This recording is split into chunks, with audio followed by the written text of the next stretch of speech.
Programme खत्म और फिर हज़रत सदर जलसा को पेश किया जाएगा। मुकालमा पेश करने के लिए नवीद जिलानी अपने दोस्तों के साथ तशरीफ लाएं।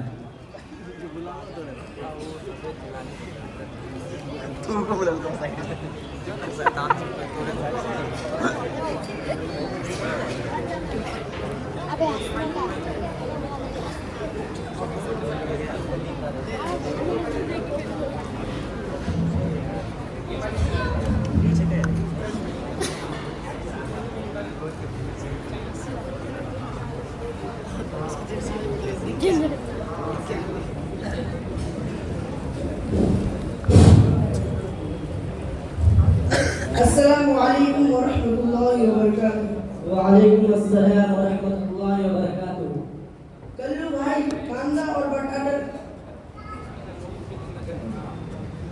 भाई कांदा और बटाटा का क्या रेट है? आज कितने को दे रहे?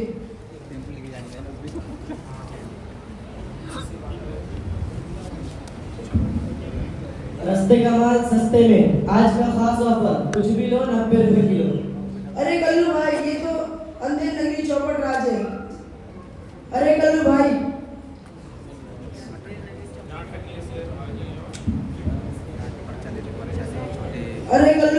ये कैसा ऑफर है? 10 का कांदा 90 में, 20 का बटाटा 90 में और 40 का टमाटर 90 में। ये तो अंधेर नगरी चौपट राज है, जिसमें टकेसर भाजी और टकेसर घी बिकता है। देख मेरे लाला, मैंने 100 रुपए नहीं रखा, बल्कि 10 रुपए कम कर दिया ताकि हम लोग राहत की सांस लें, सबका चूल्हा जले। और हाँ, ये सिर्फ आज का खास ऑफर है, समझे मेरे टकलू भाई। क्या बोलूं कल्लू भाई, आज की महंगाई आसमान को छू रही है, जिसके सामने इंसान और इंसानियत दम तोड़ रही है। कांदा को देख लो, आंख सुझाए और आंसू निकाले बगैर नहीं रहता है। टमाटर के भाव ऐसे बढ़ रहे जैसे पड़ोस की आंटी की जुबान। बजट ऐसा बिगड़ रहा है जैसे रोटी की बीवी, ना ये मानती ना वो पूरा होता। ये भी फेल और वो भी फेल। देखो टकलू, मैं कुछ भी नहीं कर सकता। बिजली महंगी, पेट्रोल महंगा और गाड़ी सवारी महंगी, साथ ही साहब लोगों को रिश्वत का लंबा मोटा पॉकेट खर्च देना पड़ता है। इन सब के बावजूद मेरा 56 इंच का सीना देखो, मैंने 10 रुपए कम कर दिया ताकि तुम्हारी जेब ढीली और पैंट गीली ना हो जाए, समझे टकलू भाई। नहीं तो अपना भतीजा पठान से पूछ लो क्या बोलता है वो। तुम ठीक बोलता है कल्लू चाचा, हमारे घर में दस्तरखान पर खाना नहीं होता, कॉन्फ्रेंस होती है। जिसको भी देखूं महंगाई, बेरोजगारी और मंदी पर टोकरा भर भर कर ज्ञान बांटता है। उनमें से 2-4 टोकरा तुम लोगों को चाहता हूँ, पकड़ने की कोशिश करो, नहीं पकड़ पाए तो मेरे पास आकर जेब खाली कर जाना। तो मैं फेंकने लगा हूँ, सुनो। अब्बू बोलते कम खाओ ज्यादा सो जाओ, अम्मी बोलती भूख का ब्रेक सिस्टम अपनाओ, महंगाई भगाओ। दादू जी मेरा कान पकड़ के बोले जेब खाली हो तो हंसी को मजबूत रखो, इससे हार्ट अटैक नहीं आता। ऐसे ही हर किसी का उल्टा सीधा ज्ञान जबरदस्ती पूछना पड़ता है। लेकिन मैं आपको एक काम की बात बताता हूँ, आज के महंगाई के दौर में भी कुछ चीजें बिल्कुल पौने और सस्ते में मिल जाती है। तो मैं नहीं बताऊंगा, नहीं तो आप लोग बोलेगा पठान का बच्चा कुछ भी बोलता है। बल्कि मेरे कॉलेज का एक दोस्त है मोहतरम झुनझुने साहब, आपके दिमाग को झंझोड़ेगा। बस आप दिल थाम कर सुने और आउट ऑफ लाइन होने से बचे। तो आइए मोहतरम झुनझुने साहब। अस्सलामु अलैकुम व रहमतुल्लाहि व बरकातुहू। भाइयों बहनों और महंगाई से जूझने वाले चिन्नू मुन्नू मित्रों, आप लोग बहुत देर से महंगाई पर चर्चा कर रहे हो, लेकिन एक बड़ी हकीकत से आप चुरा रहे हो। वो ये कि महंगाई के इस महंगे जमाने में भी 3 चीजें ऐसी हैं जो आज भी पुरानी कीमत पर आसानी से मिल जाती है। नंबर 1 मस्जिद का इमाम, नंबर 2 मदरसे का उस्ताद, नंबर 3 कुरान पाक की तालीम। मस्जिद में इमाम 10 साल से नमाज पढ़ाता है और तनख्वाह बस 10,000। मदरसे में उस्ताद 20 साल से पढ़ाता है और तनख्वाह सिर्फ 10 से 15,000। मकतब में मुअल्लिम कुरान सिखाता है लेकिन तनख्वाह फकत 3,000। मेरे प्यारे भाइयों और मित्रों, अपने दिल से पूछो, ये दिन की अजमत है या दिन की तौहीन? आलिम दिन की इज्जत है या आलिम दिन की नाकदरी? इससे दिन बेदारी आएगी या दिन बेजारी? इस नाकदरी से हमारी औलादें दीन पर रहेगी या दिन की पदरी से उतर जाएगी? फैसला हमको, आपको और पूरी कौम को करना है कि दीनदार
फिर चुन लिया तो मुझे कहने दोगे तुम्हारे और तुम्हारे बच्चों के लिए कलमा तौहीबा और दीन ईमान पर बाकी रहने की कोई गारंटी नहीं रहेगी, जिसका नतीजा ये होगा कि न इमाम मिलेगा, न कोई उस्ताद, न जनाजा पढ़ाने वाला मिलेगा, न फातिहा पढ़ने वाला।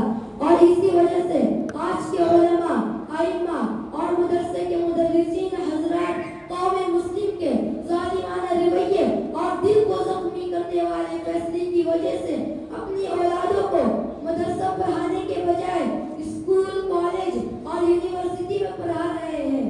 अगर आपको मेरी इन बातों का झूठ या मुबालगा लगे तो आप शायद पुनः के उलमाए किराम का जायजा लेकर देख लो, दूध का दूध और पानी का पानी हो जाएगा। इसलिए वक्त का तकाजा और जमाने की पुकार पर लब्बैक कहते हुए उलमा का एहतराम करें, उनकी कदर करें, उनकी इज्जत करें और उनकी खिदमत का बेहतर से बेहतर बदला अता करें। कूटेला यमूत नहीं बल्कि अच्छी तनख्वाह देने वाले बने।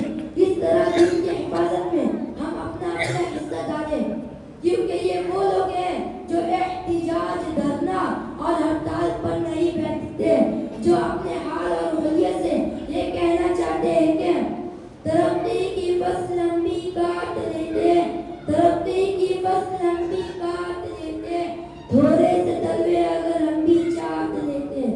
मेरे लहजे में जी हुजूर ना था, इसके अलावा मेरा कोई कसूर ना था। पल भर के लिए अगर मैं बेज़मीर हो जाता, पल भर के लिए अगर मैं बेज़मीर हो जाता, यकीन मानिए मैं कब का अमीर हो जाता। ये उलमाए किराम है, ये आइम्मा इज़ाम है और ये कुरान पाक की तालीम देने वाले असातिज़ा जी मक़ाम। जी हाँ, दिल के कान से समाप्त फरमाएं कि उस्ताद की नाकदरी ने इल्म को रुसवा किया, उस्ताद की नाकदरी ने इल्म को रुसवा किया, रोशनी छीन गई, दिलों को अंधेरा किया। जो अदब से महरूम रहा वो राह ना पा सका, जो अदब से महरूम रहा वो राह ना पा सका, किसी बेकदरी ने मुस्तकबिल को तनहा किया। मेरे मन की बात से आप सब समझ गए होंगे, माशाअल्लाह। जी मोहतरम झुंझुनू साहब, आपकी ईमान पसंद बातों से मैं और ये सारा मजमा 101% समझ गए कि उलमा की नाकदरी से एक बार नहीं 1000 तौबा करते हैं। उलमा की नाकदरी से हम खुद को और अपने कौम को मरते दम तक इंशाअल्लाह बचाएंगे। तो आमीन। अल्लाह पाक हम तमाम को अमल की तौफीक अता फरमाए और शैतान का साथी बनने से हिफाजत अता फरमाए। उलमा की खिदमत में मैं शहर का नजराना पेश करके हम रुखसत हो जाएंगे। अर्ज किया है, किसी गमगुसार की खिदमतों का आजीब मैंने सिला दिया, किसी गमगुसार की खिदमतों का आजीब मैंने सिला दिया, जिसे मेरे गम ने बुला दिया उसे दिल से मैंने बुला दिया। मेरे मेहरबान तेरा शुक्रिया भला किस तरह मैं करूँ अदा, मेरे मेहरबान तेरा शुक्रिया भला किस तरह मैं करूँ अदा। मेरी जिंदगी की अंधेरी शब में चिराग फिक्र जला गया। और एक शायर कहता है, संगे में कीमत तराशा और जौहर कर दिया, संगे में कीमत तराशा और जौहर कर दिया, शम्ए इल्म आगी से दिल मुनव्वर कर दिया। फिक्र फन तहजीब व हिकमत दी शुरूर व आगी, फिक्र फन तहजीब व हिकमत दी शुरूर व आगी, गुमशुदा ने राह को गोया के रहबर कर दिया। शुक्रिया, खुदा हाफिज़, अस्सलाम वालेकुम व रहमतुल्लाहि व बरकातुहू। व अलैकुम अस्सलाम व रहमतुल्लाहि व बरकातुहू।